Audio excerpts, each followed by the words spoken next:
Here's to the crazy ones. The misfits. The rebels. The troublemakers. The round pegs in the square holes. The ones who see things differently. They're not fond of rules, and they have no respect for the status quo. You can quote them, disagree with them, glorify or vilify them. About the only thing you can't do is ignore them. Because they change things. They push the human race forward. And while some may see them as the crazy ones, we see genius. Because the people who are crazy enough to think they can change the world are the ones who do.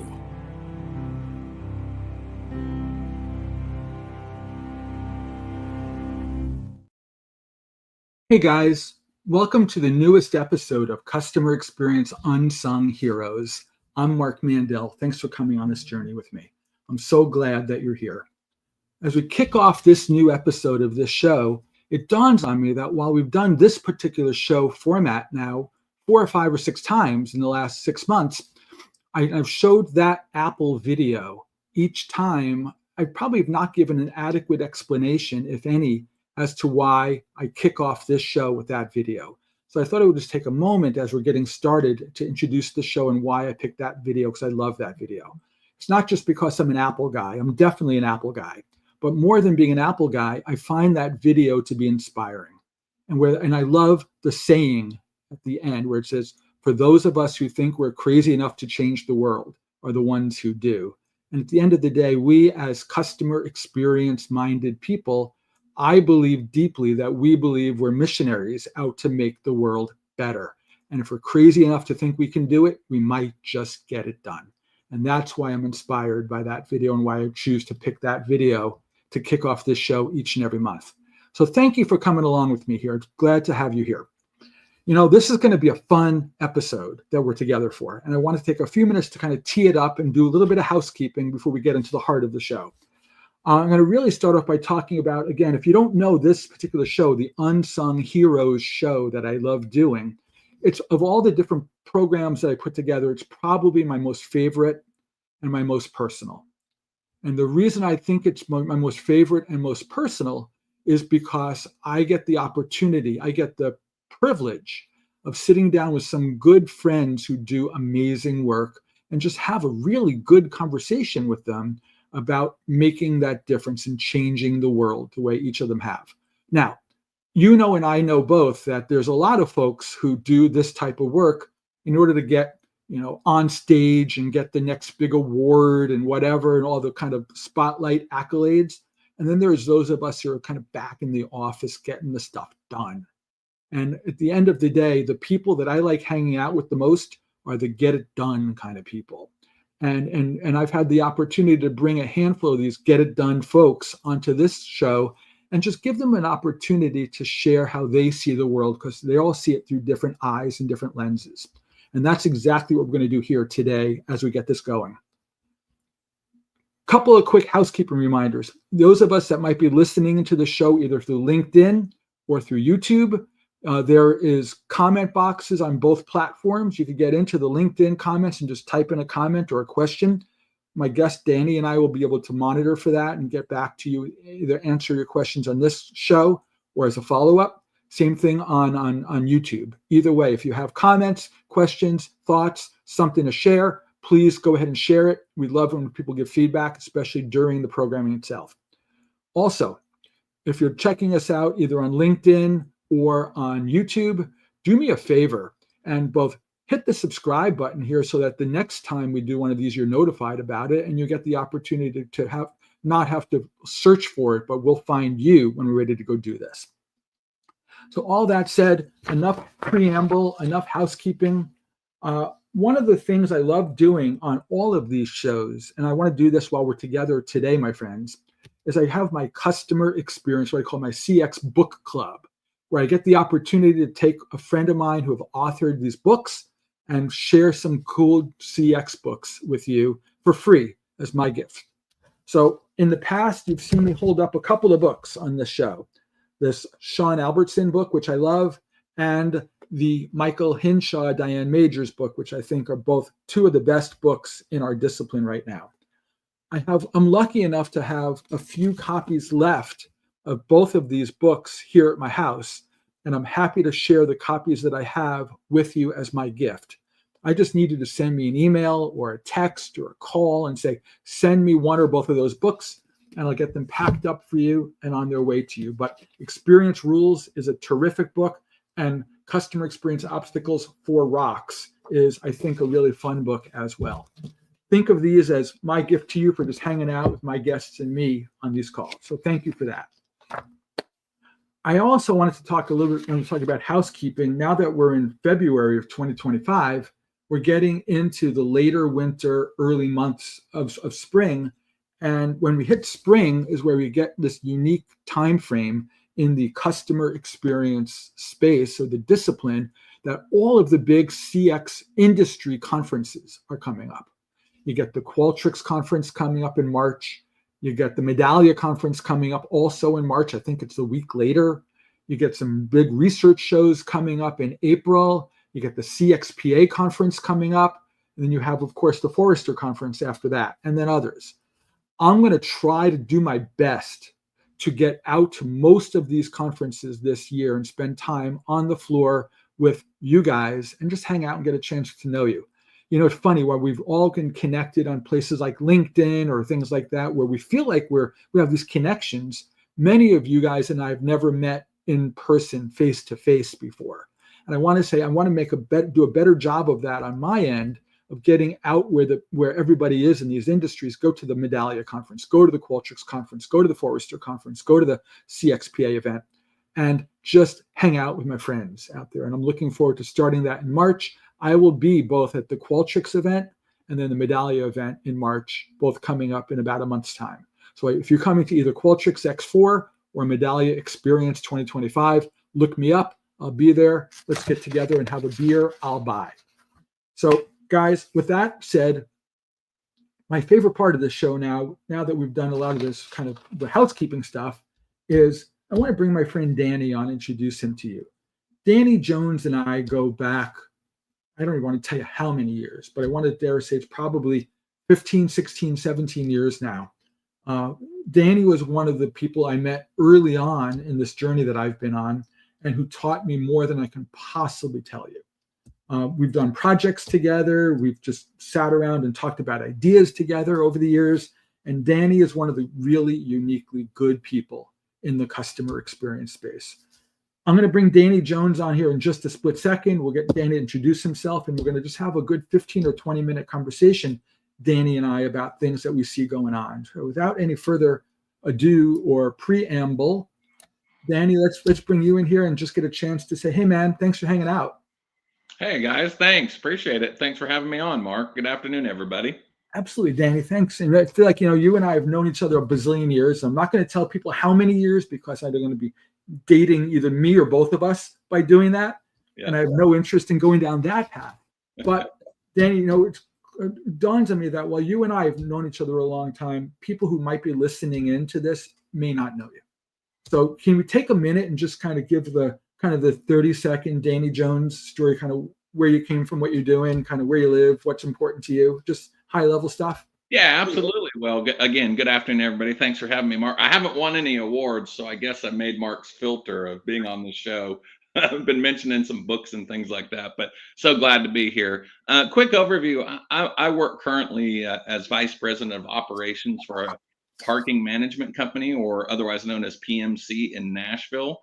Kind of got my music background here from my home office, but we've got about 42 hotels in Nashville and growing, but I run all the operations for that and all the customer experience and continuous improvement for that. But I've been in the hospitality industry in a lot of different verticals for 30 plus years now.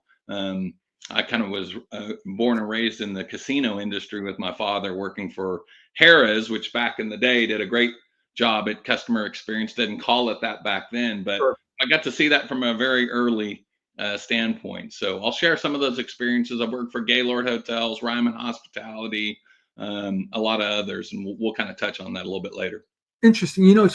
Saying that you kind of cut your teeth in this space in kind of the hotel hospitality business.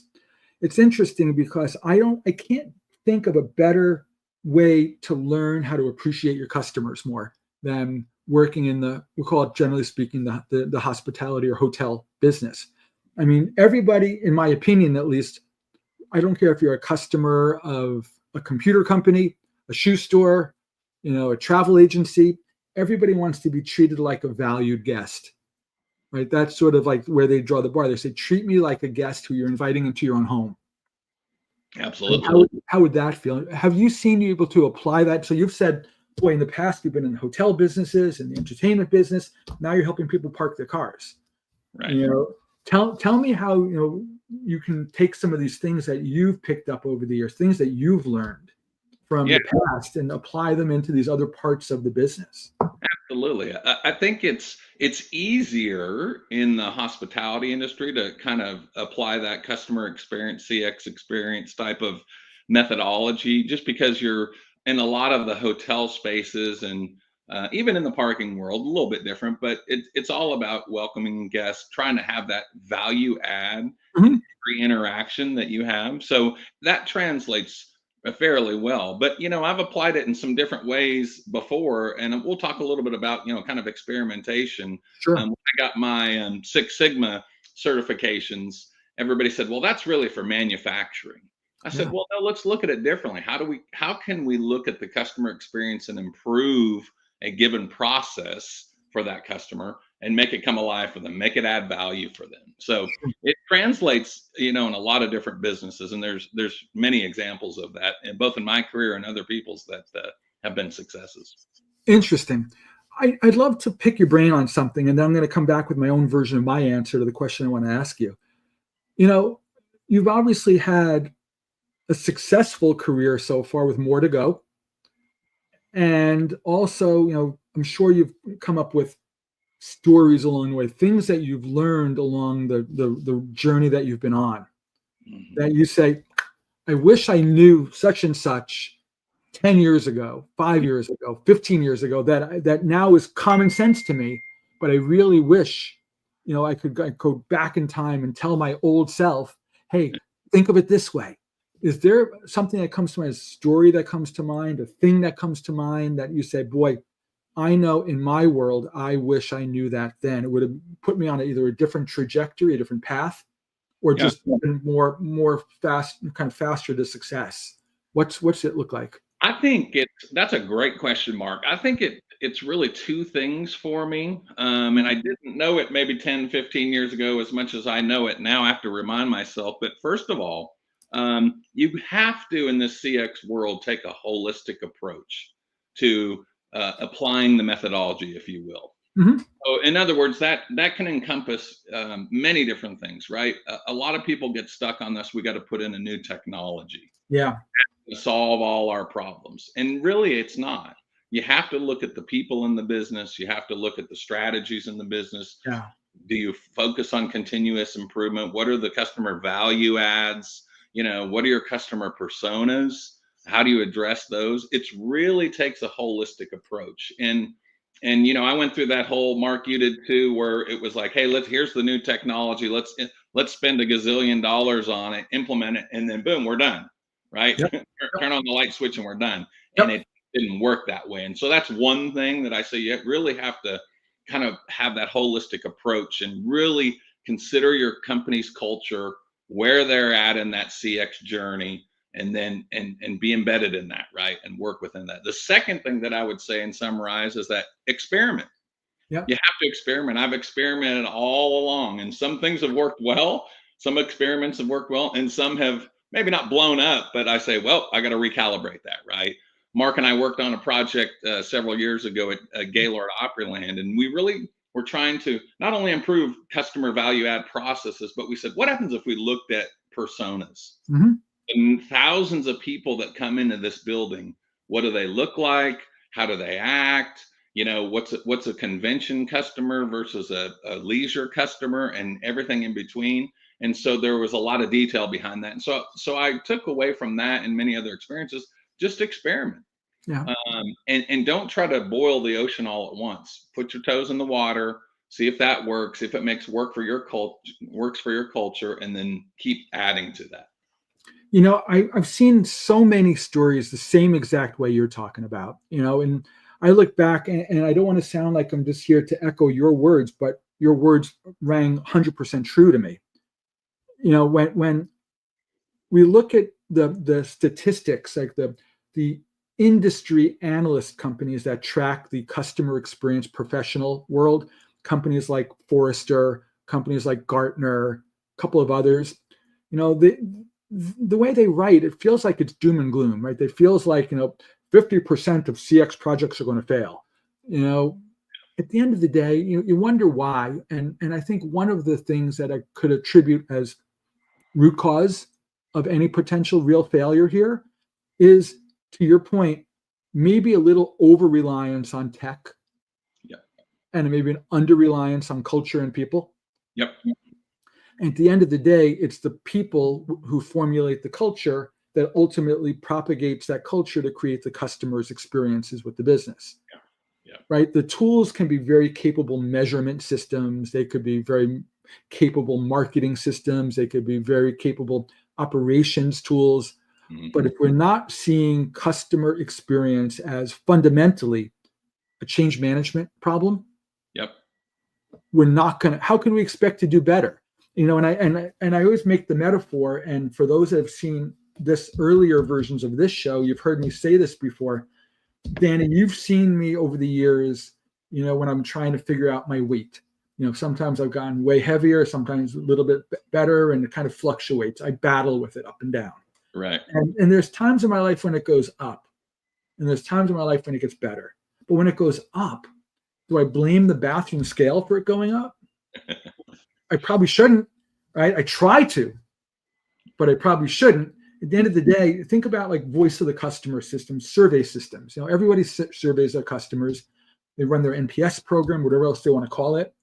But at the end of the day, that survey is nothing more than your bathroom scale.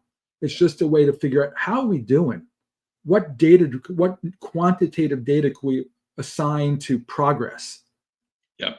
Right? If we don't then say, how do we action? Like, if I want to drop 10 pounds, how am I going to get more exercise or eat differently? Right? And it's not just adjusting the knob on the back of the scale. Right? You've never done that. I'm not talking out of experience there, but I've seen other people do it. That's right. But that's the reality. And I think for me, one of the key, and I've been, part of the solution, but also part of the problem over the years. Mm-hmm. Because, I've worked for a successive string of technology companies in this space who have in some way or another told the market a story. If you implement my tool, you'll have a better customer outcome. Yeah. Right. I hear this all day long at these companies. Mm-hmm. And at the end of the day, it's not true. Maybe you got to take that other step where people always say, you know what, Danny, I've been running my net promoter score program for 5 years now, but things haven't gotten much better with our customers. So, well, how have you actioned it? Well, what do you mean? I'm running surveys. I'm getting dashboards. Yeah. Hey, come on, get with it a little bit. I mean, there's more to it. So I think your observation about this is partly tech, but partly people. Yep. And if you don't focus on the people part enough, the tech is destined to fail. Yeah. Yeah. And you mentioned it. It comes, the root of it is really, what is the customer experience? And you don't equate, customer experience automatically equals a tech. Yep. That it's only a piece of it. And if you don't focus in on that, the experience is more the kind of the art, right, of how your culture is interacting with that customer. Yep. Even doctors' offices, they talk about bedside manner. What's that all about? It's about the customer experience. Yep. It could be the doctor, the most trained in the world, so on and so forth. Or if you have a handyman come into your house, we've all had that before, right? Some are really good, some are really bad. Do they use the same tools? Probably 95% of the time, but it's what is the experience that they deliver and the quality. Exactly. And that's the human part. And then you see people who are trying to artificially even separate customer experience from the employee experience. Mhm. right? Because they go, oh no, those are two separate things. Customer experience, they say, is a external thing, and employee experience is kind of an HR thing, right? But how could you, if you have disengaged employees at work, how can you expect them to delight your customer? Yep. It's a lose-lose across the board there, as far as I could see it. And so you got to really look at these things together. You know, and a guy in your role and with your experience, there's gonna have to have been a story there. I think about like either a story that you had to tackle back in the hotel business or in the entertainment business or even now in the parking business. There's got to be a story somewhere that says, boy, we had a customer who ... and we did such and such ... to make them successful. Is there a story? Yeah, I mean, I've got lots of them. I think it goes back to this, when I was working for Gaylord Hotels at Opryland, and you were involved in some of those experiences. But we really tried to blend the kind of process improvement, that Six Sigma background that was really more manufacturing related, and turn it into a hospitality experience, service experience type of methodology. And one great example that I really liked in the hotel business was that, and long story short, Opryland is and is still the largest convention hotel outside of Las Vegas, right? 700,000 square feet of convention space, almost 3,000 rooms. And one of our challenges was to try to set up these large banquets, 2,000 people, 3,000 people, and not do it in a long period of time. And so, long story short, it used to take 3 hours to set up a banquet, right? So that's impacting your people, your culture. Yep. It's Yep. impacting your guests, right? Because by the time, 200 workers set up that banquet and then they got to go serve those guests, they're tired, they're worn out. Yeah. There's a definitely people issue there. And we took that and thinking about the whole experience, boiled that down to about 45 minutes. Wow. We cut that time in half, which made the people the working, right? The employees were much happier. Sure. They had all the products and tools and resources that they need. When the customer showed up and the doors open and it was showtime, those employees were, walking on air. They hadn't been setting up the room for 3 hours and frustrated because they didn't have product and so on and so forth. And there's a lot of tools and resources that we applied to that. But again, it was the culture meeting where the customer experience was and how could we improve that? That's so smart. I'm going to turn this around on you for a couple of minutes and let's talk here about, instead of looking backward in terms of your career, can we look forward into the future for a minute? And in effect, let's just spitball here. I mean, there's no right or wrong answer. So I'm just curious, what excites you about what's coming down the pike? What do you see coming next that you go, boy, that's going to be a really big deal when that happens? What do you see happening? I think this, and everybody's talked about it, right? From a technology perspective, AI, and how that's going to influence what we do from a customer experience. Uh-huh. And you're seeing some leading companies, really take this head on now and actually use it in their business. Some doing it very well, some okay. I think that this is going to be the differentiator. But I think the cautionary tale in that is what we learned, 10, 15 years ago. It's not just apply the technology and be done with it, right? Yes. It will be those companies that know how to use that technology, but not overdo it or rely on it solely for to deliver the customer experience. It's interesting. While I think AI has unlimited promise, right? I mean, in the future, I think it is to me, a blinking yellow light, kind of a caution light right now in many of the use cases that people are most excited about, which is unfortunately replacing human workers with AI workers, right? Whether it be contact center situations or other types of, enablement where customers can now carry on conversations with an AI chatbot or voice bot of some type in lieu of a human being carrying on that conversation. And I think the potential for that to go off the rails still to this day is pretty high. There's a lot of development in that space right now. It's coming along fast. And I know a guy who's figuring out, believe it or not, how to create a empathetic AI, because that's sort of the next horizon out there. Because right now they still feel a little sterile and a little detached and a little weirdly kind of non-conversational at the end of the day. And I think that could be improved upon. I'm aligned with what I've read, that I think it was Gartner who wrote about this, I don't know how many years ago, 5 years ago, whatever, where they said AI was being framed then as augmented intelligence. Where instead of opening it up to your end customer, you enable your staff with these AI tools to do their jobs better. Not replace them, but improve them. Make them like just higher performing staff members. Right? If you're a call center person, imagine an agent sitting in a call center, right? Taking calls, could be, reservation calls coming in. Right? Imagine if you had this AI that could listen to the call while it's happening and prompt the agent to offer this, say this, do this, and take the effort of figuring it out of the loop a little bit, but still keep that agent in the ultimate decision-making loop. Does that offer make sense for this situation before they go and offer it? Right. Otherwise, without that checkpoint, you could get in trouble, I think. Yeah, and we've seen those examples, right? I'm sure everybody on your show today, including myself, have used the chat boxes or got on the phone with a call center, and you immediately know when the technology is being relied on too heavily and the human connection that you spoke of is removed completely from the scenario. It becomes clunky, and it turns, this is my own perspective, I had this example a week or so ago dealing with a major car manufacturer, and it just became where I didn't feel there was value for me. I felt like, well, they've just flipped the switch on this AI, and it's not connecting for me. So the human connection, to your point, is critical. Clearly there's probably evidence that it's cheaper. The question is it cheaper when you factor in the antagonizing your customer part of the conversation?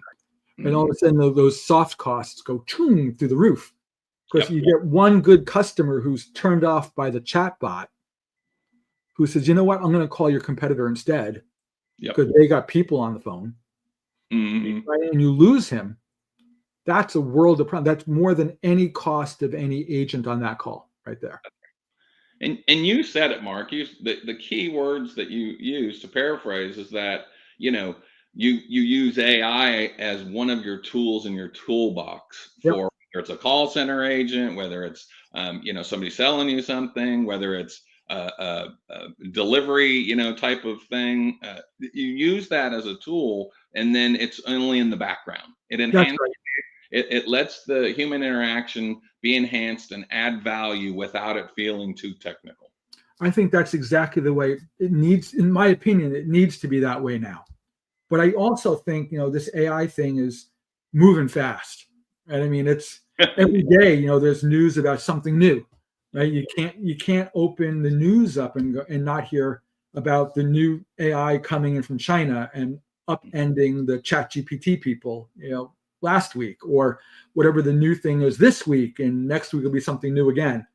And so I think there's literally unlimited money being thrown at this stuff right now from a development perspective, that it's going to have to at some point get it really right. Right. And I think it's, if you look at the curve, like the adoption curve, it's like a straight line up right now. It's not like, we'll figure it out, we'll tiptoe in. No, we're going boom to the moon on this thing. That could be a little dangerous to go too far too fast. But I think it's inevitable that it's coming. And I don't know if it's 6 months or 6 years, but there's going to be a reality where if we're not invested in AI across our business, we're putting ourselves at a real disadvantage, I think. Agree. It's just a question of when and not if. I love asking people. I mentioned at the beginning of this thing that I get inspired by that Apple video that I showed at the beginning of the thing, because the saying of people who are crazy enough who think they could change the world are the ones who do. I found that I kind of get like goosebumps when I think about that. And I'm wondering, is there it could be a marketing campaign. It could be a brand that you know of out there of another company. It could be your own company. Is there something, Danny, that you just find really inspiring? Like you get that wow out of it where you think about it? Yeah, it's interesting. Everybody's probably got their favorites on the show here. When I think about it, the immediate people that I feel that are doing it really well, someone like Amazon. Mm-hmm.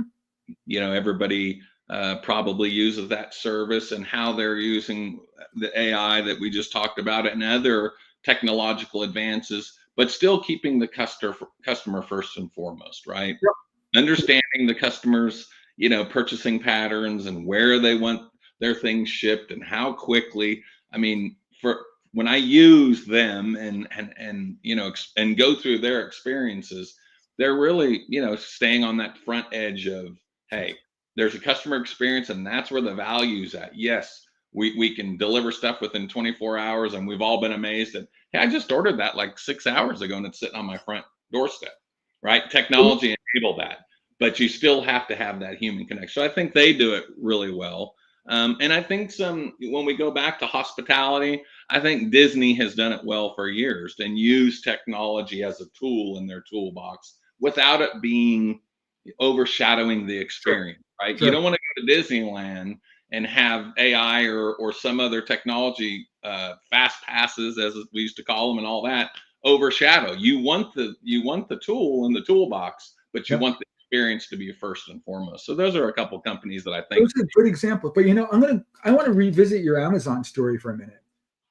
For me, it's a double-edged sword, right? I mean, before Amazon was Amazon, you can mail order items and they'd show up at home a week or two later, maybe. Yep. Right? Sometimes more, sometimes less, but that was sort of the bar, right? And then Jeff Bezos comes along and says, how about 2-day shipping? Mm-hmm. Right? And upended the entire kind of merchandise e-commerce world by doing that. And now the problem is, there's some rumblings that Amazon sometimes is challenged to live up to its own standard, mm-hmm. right? And they say, well, the package was supposed to be at my house today, and now it's not going to be here until tomorrow. And people get all grumpy about the third day. Right. But they lose sight of how magical it is to get something that fast.